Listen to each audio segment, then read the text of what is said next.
Hi everyone, welcome to another video. Today I'm looking at the website livingfreelyglutenfree.com. It's a recipe blog by a small publisher, and interestingly enough, this website is one of the few small publishers websites that has grown in recent Google algorithm updates.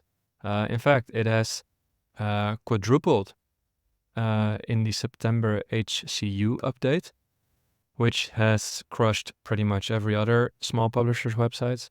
And in March, in the other big core update, it doubled again. So yeah, this website is obviously doing a lot of things right. And today I'm just gonna look through it, scroll through it, get my thoughts on this, and see what we can learn from it, or see what this website can still improve. So yeah, right now I'm on the homepage. This is a pretty simple homepage. It's WordPress, clearly.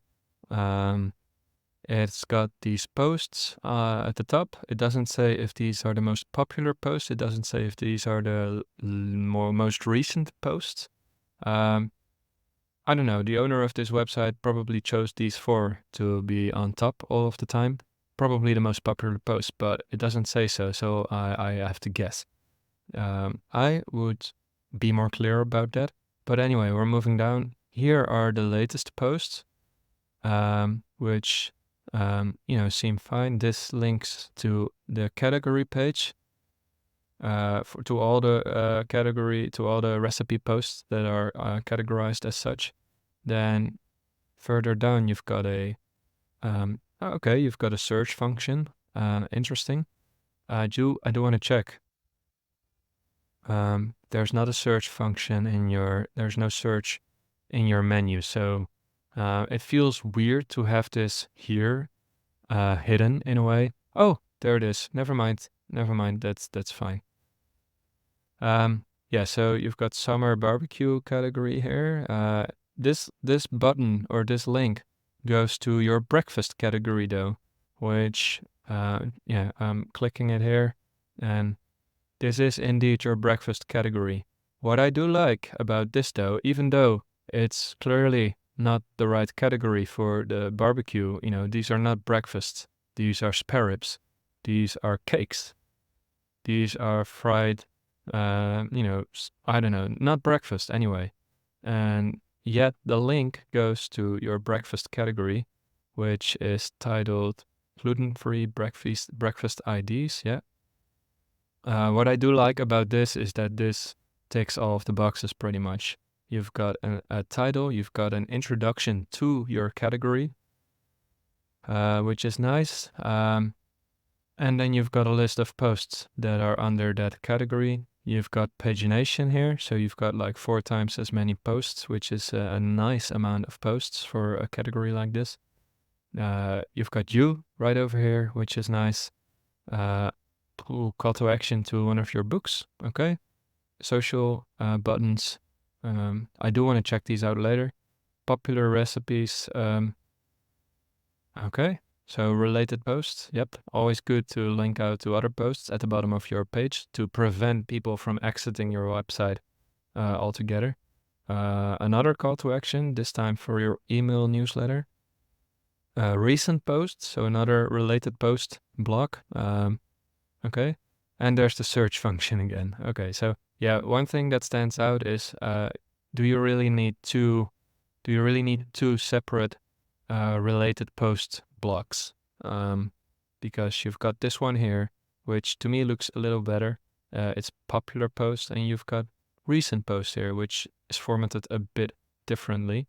There's no, okay, so the title appears on hover, which makes me think, does this title show on mobile as well? Because on mobile, there's no ability to hover. Anyway, food for thought. Let's move on. So yeah, I would fix this category link because it doesn't seem right. Dinner goes to the category dinner. Yep. Just to say real quickly, these images are great. Like on a recipe blog, the images do most of the heavy lifting. Without good authentic images, you don't have the right to exist pretty much. And you do images really well, it seems. You've thought about the composition, the recipe or the dish is clearly visualized, so that's really nice. You've got paleo, grain-free, which links to paleo. Yep. Yeah, so most of these categories are linked properly, but not the summer/barbecue one, because that links to breakfast. Anyway, I just want to check out some of your posts. So this vegetable soup post, for example, is, yeah, so you've got clean formatting, which I like. One thing that I would improve is you've got this weird author, which is not the best. I would really use your full name here. Jennifer, I forgot your last name, but yeah, make sure that you make yourself known to your readers right away. This is, I think, this is the username that you made in WordPress when you first started the website. 10 years ago. Yeah, I would update that with your actual name. If you can, add a little image here of yourself, because, you want people to remember you as one of the best recipe authors for gluten-free dishes. And this doesn't do that. You need to throw your name out there. You've got beautiful pictures of yourself. You need to show that to your readers. 20,000 shares. Wow. That's really a lot. So I guess this is a really popular post. This is one of those posts that probably rank really well. I do want to check that out. Vegetable soup recipe. Let's see. Okay. Are you in this recipe pack? Oh geez, it's slow. I cannot see. Jamie Oliver, BBC, healthy fitness. Yeah, so everyone and their grandmother are writing recipes for vegetable soup. So I guess this first page is a little too competitive. But well, let me just check, because you might actually be here. Nope. Gluten-free though, because you're the expert in gluten-free. Yeah, and there you are. So this is great. Google acknowledges you.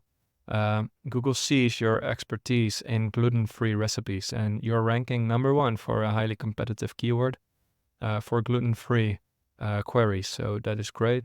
It's 6 years old, but Google doesn't seem to mind, which is nice. You've got this rich data right here, which helps you stand out. Recipe blogs do this a lot. Yeah. I wonder if these 95 votes are authentic. I do want to check out if, how do you collect these votes? Probably through a plugin, but let's just have a look. So again, images are great. Nobody is going to care if this is not as wide as this, as long as the images are good and they provide, they do their job, which, they clearly are. So yeah, your content is formatted nicely. You've got clear headers. Your paragraphs don't go on for ages. There are no walls of text. You have a signature of your name with an image, which is always a little creative to see. Yeah, it's nice. And then you've got your recipe card, which is 2,400 words, your post. So people do have to scroll all the way down, but conveniently you've included a jump to recipe button, which is pretty nice. But then I think Mediavine is doing this. It automatically scrolls up to your advertisement in order to get that revenue, but it doesn't load for me. So yeah, that's a bit annoying. But at least you can jump straight to the recipe. 18 or 19,000 shares. That's a lot. You did a great job there. You've got Pinterest, which is probably a big part of your traffic. Nice. You've got related recipes right there. You have got next and previous links in WordPress. I personally always turn these off because, nobody wants to click on them anyway, because your next and previous posts likely have no relevance to this current post. You've got another related post block, where this one doesn't include an image, which is a bit weird. I would remove this altogether. You've got comments. You've got lots of comments. You react. You reply to comments, which, I do like that. There was a time where a lot of webmasters and publishers were like, comments, they take too much effort. I'm just gonna throw them out altogether. But especially now with EEAT and authenticity, and forums read and shooting up through the SERPs, it's so important to show that you are engaging with your audience. You are doing this, which is nice. You have people ask questions down in the comments and you answering them. There's no date here, which I would personally add, especially if some of these are recent and you filter them or you sort them from new to old, then the date is only going to show people that your blog is super popular, which I think it is. So I would make that clear because that only helps set you apart. And right here are the stars that people vote for the recipe. That's actually really smart. So you are collecting comments. Let me just scroll back up a little bit. You are collecting comments on the recipe, and you can vote. Yeah, that's nice. Yeah, cool. And you've got 42 comments, but you had like 95 votes, so you can vote without leaving a comment, which is nice. There's a pingback here from another blogger. So yeah, I would turn these off. Do you really want a pingback here? So this is just this old legacy WordPress functionality that pretty much no one uses anymore. Yeah, I would remove this, but maybe it serves a purpose for you, but you're basically linking to another site here. Do you really want to? I would rather link out to my own stuff right at this point. You've got your author. So yeah, again, I would move your first and last name up to the top of your post and include this little picture, only then a bit more tiny, at the top of the post. It doesn't cost you much real estate, it doesn't move your content further down the page. But what it does is that it helps your reader recognize you, your face, your name, especially if you provide a quality recipe and then people recognize your face with quality. And that is something super important. You've got recent post blogs, which are, I think, a bit redundant because you've got one here, you've got one here, you had one at the top of your comments, you have this pingback right here. So it's a bit cluttered. I think you can easily make it a bit more simple. And, you basically have to ask, if there's one thing I want my users to do down here, what is it? And then try to make them do that through a clear design, a clear piece of content. Because right now it's a bit everything. It's a bit spread too thin. You try to make them do everything, subscribe to the newsletter, buy our ebook, check out this other blog that I wrote. It's a bit too much in my opinion. But yeah, I see why you are ranking. I can clearly see why, because you are clearly passionate about the things that you do. You've got great imagery. You are a good writer. So yeah, I believe that this does deserve to be on top. Right here, you've got your category link in a breadcrumb, which is nice. As long as your category page does its job, which I think this does. There's content, there's a bit of an introduction to the category, and then you've got all the posts that are categorized this way.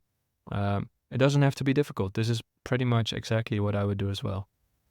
So yeah, again, it's clear that you are passionate about what you do and you are authentic. And I think it's great to see that this is still a winning formula for some. I think Google does not get it right all the time, but in this case, I do think Google has gotten it right, which is great to see. A bit of a morale booster for other small publishers out there who are trying to, to fight this current broken system by, writing authentic content. I do want to check out your about page. So you've got your about, which is the link is "Hi, I'm Jennifer." Okay, it's nice. Normally it would just be // but you're saying "Hi, I'm Jennifer," which I like. Makes it maybe a bit more personal. It shows that you've been doing this for over 10 years. You've got nice pictures. You've got a full backstory, which I'm gonna read in a minute. You've got images. You are an author of a book that is available in stores, an actual book, not just an ebook, which is nice. It's available on Amazon, Walmart. Yeah, so that's great. Like you're actually doing this not just on a website, but in real life. Which is highly important. This image, does it really belong here? It feels a bit out of place. And there's you again, this time at a book signing or an event or something, which is nice. Yeah, so this entire page, its only goal is to help create authority for you, to make it clear to readers that you are to be trusted. And I think you're doing a great job here. You are on glassesusa.com. I'm not sure what this does here because glasses have nothing to do with gluten-free recipes, I think. Seems a bit weird. I don't know. I would remove this I'm not gonna watch it, but I think this really is a bit weird to have a YouTube video about glasses because also there's no context here. You are working with brands, which is nice. You are reachable through email, which is nice. Yep. And again, you've got your, the standard blocks. I think these are blocks that are part of your theme. This is basically your footer, a very long footer. But yeah, that's really nice. Your backstory is, okay. It's okay. So there's a lot here. Your backstory. I do actually want to check this out. So 14 years ago, before a gluten-free diet, before a gluten-free lifestyle. So this is great, even though the pictures are a bit crappy, they do one thing really well, and that's authenticity. They show that you have gone through the same challenges that your readers are going through, which is just great. And then you've got this entire backstory of how you got from where you were to where you are now, which is just great. So that is actually quite a big transformation. Yeah, that's amazing. Wow. Yeah, so even if only, a shiver of traffic gets to this page, even if just 10 visitors a month see this page, it's still so important because this page, makes people relate to you. It allows people to get to know you, to get to know why they should trust you. And that's what pages like these do. Why I feel like they are really important. Even if they don't get any search traffic, even if only a handful of people see them every month, it's still so important for those people who are interested in your backstory that they are able to find it. So yeah, really, really well done there. I do want to check out your socials. Oh, there's a shop. Okay, so I do want to check that out. So you've got a shop, you've got an ebook, I think, or this is your actual book, I don't know. And you've got a checkout. So checkout, I'm gonna open that, your book. So, okay, this is your book page. Yep. I do also want to open your shop. I'm just going through your website like an impulsive maniac here, but I hope you don't mind. So, okay, so one thing is that this shop, your shop contains only one product as of right now. So what I would do is remove shop here and just replace it with this. And the checkout is a bit redundant here because why would you go straight to checkout before, seeing the product? So, yeah, it's a bit redundant. This is, but otherwise it's great that you are offering something else besides just recipes. You've got a book, you are on Pinterest, you are on events, or so it seems. And what I also want to check out is that you are on social media. Where are those links? Let me check it out. I would, if I were you, add your social links to your main navigation right underneath all the other navigational items. Because that way your social media is linked throughout your entire website. Also, in the footer, I would link out to your socials, assuming that they are active, that you are active on socials. Let me just find these social links. So right here, I'm gonna check Instagram and YouTube. I think those are, well, Pinterest obviously, but Pinterest I think is a bit, it's simple in a way. Instagram, you have got 70,000 followers. Nice.